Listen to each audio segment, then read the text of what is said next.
Mickey's head turns towards the screen, his eyes jet black, his mouth twisted into a freakish, unnatural grin. His jaws wrench open with a terrible scream, pouring out a geyser of hellish black liquid. If seeing this wasn't bad enough, now that you've seen it, you're cursed. It was late one night in 1943 when a young animator was awoken by the sound of a crash in his home office. He bolted awake at the sound, terror gripping him as he imagined a burglar skulking through his house, rifling through the drawers in search of money or even reels of his work for Disney. The animator couldn't allow this thief to rob him, so as frightened as he was, he grabbed the baseball bat he kept under the bed just in case and slowly tiptoed out of bed and into the hall. As he crept closer to his office, following the sounds of the intruder, a sense of extreme foreboding came over him. Something was wrong, even more wrong than a person breaking into his home. Whoever or whatever was in his office right now, he wasn't sure if he wanted to come face to face with them. But as the animator heard the shuffling abruptly stop and the sound of footsteps leaving the office and heading right toward him, he realized he wouldn't have a choice. Whatever was here, it was coming. The door to the office creaked open, and the animator could see a dark shadow stretching along the wall. He couldn't make out much, but it was definitely not shaped like any human he had ever seen. There was something familiar about it, though. He just couldn't put his finger on it. He was too terrified to think straight, paralyzed with fear. The shadow began creeping toward him, and suddenly his legs remembered how to move again. He dropped the bat with a clatter and bolted back toward his bedroom, slamming the door behind him and locking it. He could hear the shadowy figure coming closer and could only hope that a lock would be able to stop it. The animator took a moment to catch his breath, leaning his back against the door when suddenly he felt the door shake as if something heavy had been thrown against it. The impact came again and again, as whatever shadow was stalking through his house attempted to break the door down and get inside. He jumped away from the door, backing into a corner on the far side of the room. His eyes, unblinking, remained focused on the few inches of wood that stood between him and untold horrors. The force on the other side of the door was trying its best to get in, throwing its weight against the wood and rattling the doorknob. But so far the barrier was holding firm. He could call the police and maybe they would get here in time to save him. He grabbed the phone on his bedside table and dialed it with shaking fingers, but when he lifted the receiver to his ear, he found that the line was dead. Whatever was after him, it had prepared for this. It had cut the phone line, stranding him without help, a prisoner in his own home. All at once, the racket at the door went quiet. The animator found himself plunged into complete, eerie silence. Was it gone? Had it changed its mind and left him to live another day? He almost let himself hope, but then he saw it. Something blocking out the little sliver of light that he had been able to see under the door. It was an eye, peering at him through that tiny bit of space, locking its gaze with his and giving him a look of pure malice. The eye vanished from sight, and the man began to tremble, watching helplessly as something began to push under the crack in the door. Little by little, inch by inch, a pair of gloved hands squeezed through. It should have been impossible, but he was seeing it with his own two eyes. At that moment, he knew there would be no escape. The next morning, the police arrived on scene to find the young animator dead on the floor of his bedroom, lying in a pool of black ink. The case perplexed the officers. The doors and windows were all locked from the inside. There was no sign of a break-in, no sign of foul play at all except for the discarded baseball bat lying in the hallway and the handprints on the victim's neck. The police scoured the animator's home, searching for any evidence that might point them in the direction of the killer. All that they were able to find was an unlabeled reel of film containing a short animation. The officers brought it back to the police precinct to review and were shocked by what they found. It was a Mickey Mouse cartoon with a duration of about 30 seconds. For the first 15 seconds of the cartoon, Mickey walked along a street whistling to himself. At that point, he suddenly stopped walking, turned to face the camera, and opened his mouth in an impossibly wide scream as ink poured from his eyes streaming down his face. Then the film abruptly cut to black.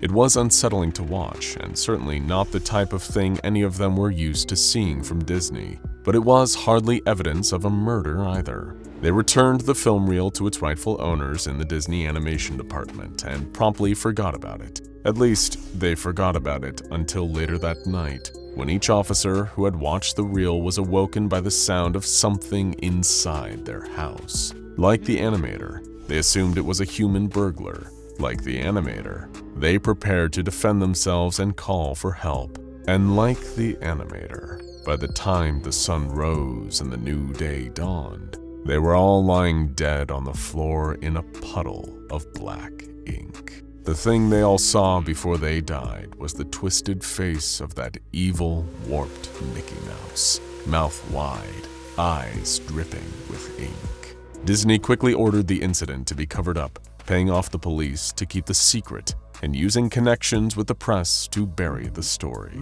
Somehow, the animator had created a cursed cartoon that summoned an evil Mickey to kill whoever watched it. They couldn't let this get out. The film reel was destroyed, and the truth was hidden from the public. No one would ever need to know. Then, over 70 years later, rumors of a strange video began circulating around the most secretive corners of the internet. A supposed lost cartoon recovered from the Disney archives after it was presumed to have been destroyed. No one knew who the video was uploaded by, or if it was legitimate. No one even knew where to find it. They only knew the title, Mickey.Avi. People all over the internet became obsessed with Mickey.Avi. Everyone wanted to know how they could get their hands on a copy, where it had come from, and if, like the rumors suggested, it was really cursed. People just can't resist a scary story or treasure hunt, and when the two come together, well, that's a recipe for a worldwide phenomenon. Max, a college student and avid animation enthusiast, was no exception to the fervor surrounding Mickey.Avi. A massive fan of cartoons, lost media, and horror alike, he had made it his personal mission to track down a copy of Mickey.Avi and watch it for himself. He didn't believe the rumors, not really, but curiosity was eating away at him, and he would do anything to get his hands on the cartoon. One day after he finished his midterm exams and found himself with a lot more time on his hands, he waded into previously uncharted digital waters, the dark web. He made a post on a forum there, seeking Mickey.Avi. I've heard the stories and I want to watch it for myself, willing to pay cash for any tips on where to download the file. I have to know if it's real. Please, if you know anything, help me out. He didn't really expect to get a response, and he was delighted when he saw a comment on his post. An anonymous user had written back simply, "I have what you're looking for. No need to pay me. It will cost you dearly enough as it is. Watch at your own risk." The text was accompanied by a download link. Max's cursor hovered over the link as he prepared to click. What if it was a virus? What if it filled his computer with malware and stole his banking information, or used his webcam to spy on him in his room? Maybe it was some kind of scam, but he couldn't resist clicking the link and finding out for himself. The file downloaded quickly, and he opened it up to find a grainy black and white animation. It looked real. He felt his arms breaking out in goosebumps, a rush of nervous excitement coursing through him as he clicked the play button, and the animation came to life. Strangely enough, it also came with sound. It shouldn't have sound. There were no reports of anything but the visuals, but there was the distinct sound of music playing, and Mickey whistling along with the tune as he walked jauntily down the street. Max sat back in his chair staring at the screen. It didn't seem real, but it didn't seem particularly cursed. There wasn't anything scary happening. Mickey was just walking. Then, all of a sudden, the music stopped with a screech like a needle scratching across a record. Mickey froze and slowly turned his head to stare directly at Max. He knew the cartoon mouse couldn't really be looking at him, but he felt as if he was staring right at him. Mickey smiled, and his smile grew wider and wider and wider, until it took up nearly his entire face and stretched into a grimace, then a scream. The harsh sound of electronic feedback blared through his speakers as thick black ink began to pour from Mickey's eyes and mouth before the screen suddenly went red and then dark. Max stared at his reflection on the computer screen, noticing how pale and frightened he looked. He shook his head, running a hand through his hair, and laughed nervously. It was a pretty creepy video. He had to give it credit for that, but there was no way it was real. Disney would never have animated something like that, even something they decided to scrap. And some kind of crazy curse that haunted whoever watched the video, that was ridiculous. Just a ghost story made up to scare gullible kids. He felt silly for letting himself be taken in by such an obvious hoax. Still, even as he tried to shake it off, a feeling of genuine terror clung to him like a shadow. He knew it was irrational, but the hairs on the back of his neck prickled, and he had the uncanny sense that someone, somewhere, was watching him. As the evening wore on, Max did his best to put the video out of his mind. He played Fortnite online with some friends as a distraction, and before long he had forgotten all about the sight of the beloved cartoon character glaring into his very soul, mouth open wide in an unspoken promise of doom and destruction to come. He was much more focused on the game. But as the night got later and more of his friends logged off to get some sleep, Max found himself alone with his thoughts once again, and visions of Mickey.Avi crept into his mind. He shivered reflexively again, fighting to push the nervous feelings away. It was just a video. Nothing was going to happen.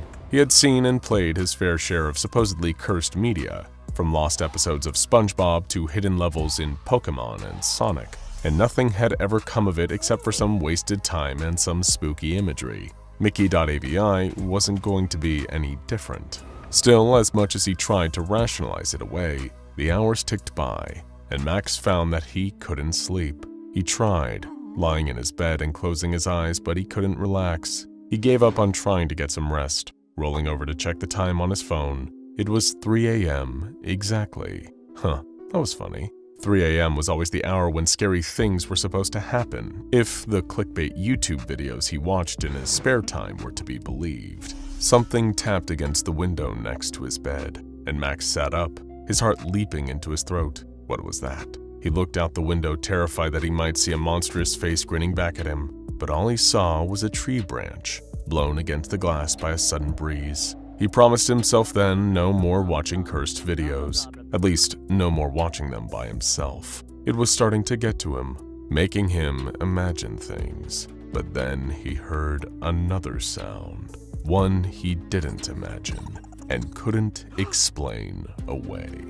It was a muffled, high-pitched giggle, like that of one particularly famous cartoon mouse. But wrong, somehow. It wavered in pitch like someone was fiddling with the settings on a speaker, and it was coming from inside of Max's closet. He stared at the closet door, frozen. He wanted to get up, to try and run, to scream for help, but he couldn't. He could only watch as the closet door slowly opened to reveal the figure standing inside. There he was, Mickey.Avi peering out of the closet, mouth stretched into a grin, ink dripping from his eyes and mouth. "You're real," Max said. Mickey.Avi laughed again. "Ha! I sure am! You shouldn't have watched my video, Max. They tried to warn you. Now it's too late." Slowly, with jittering footsteps like his old animation come to life in 3 dimensions, Mickey.Avi began to step closer and closer to Max's bed. He tensed, trying to get himself to run. "You can try to run, but you won't make it far. No one ever gets away from me. Ha-ha!" Max was shaking now, watching Mickey.Avi come closer and closer. Max asked desperately what his impossible intruder wanted. "To punish everyone for hiding me away, for trying to bury me. Ha-ha! I'll show them all." As Mickey.Avi reached the side of Max's bed and began to wrap his gloved hands around the man's throat, Max had a sudden idea. He asked if maybe Mickey would spare him if he helped him. Mickey.Avi paused. "Help him how?" "Well, you didn't like that they got rid of your cartoon, right? That they didn't want anyone to see you? What if I could make sure that as many people saw you as possible? Thousands, hundreds of thousands, like millions." Mickey.Avi tilted his head to the side thoughtfully. Slowly, he released Max and lowered his hands. Max gasped for air, rubbing at his neck. but this better not be a trick. Max promised that he wasn't, and he was telling the truth. He knew he should feel guilty for what he was about to do, but he just wanted to live to see another day. He held out his hand towards Mickey.Avi. They shook on it, and a deal was made. The next morning, the sun came up to find Max very much alive, the first person to have seen Mickey.Avi and lived. He wasn't like the animator, who was ashamed of his creation, or the police or executives who tried to have it destroyed. He was happy to help Mickey.Avi find its audience, if that meant he got to survive. He uploaded the file to youtube.com, added an exciting title that he knew would get everyone to click, and then, with a deep breath, he clicked publish.